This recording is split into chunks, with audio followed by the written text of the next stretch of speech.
ang mga masasakit na istorya.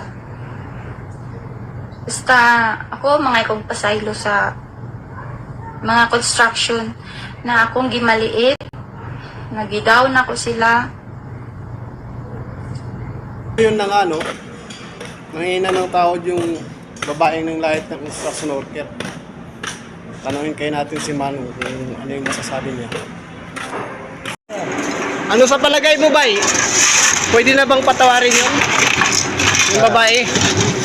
Hindi pwede yan. Ha? Hindi pwede pa ako. Kasi alam nila kung hindi ako worker, no? Ano kayang kung wala akong worker, wala akong mayaman, di ba? Kasi ayaw ko magagawa ng mga nila eh. Di binaba nila. Oo. Sila kung sila mayaman, hindi din sila mayaman, hindi din wala mahirap. Ito talaga yun. Pero hindi mo talaga papatawarin. Hindi ko patawarin mga yun. Huwag mo malalait sa ganyan, ma'am. Kasi kami, ma'am, turutol, kapag tumurgan na. Patawad, tuwad ka muna. Pero itong trabaho namin, ma'am, ipag malaki pa rin namin.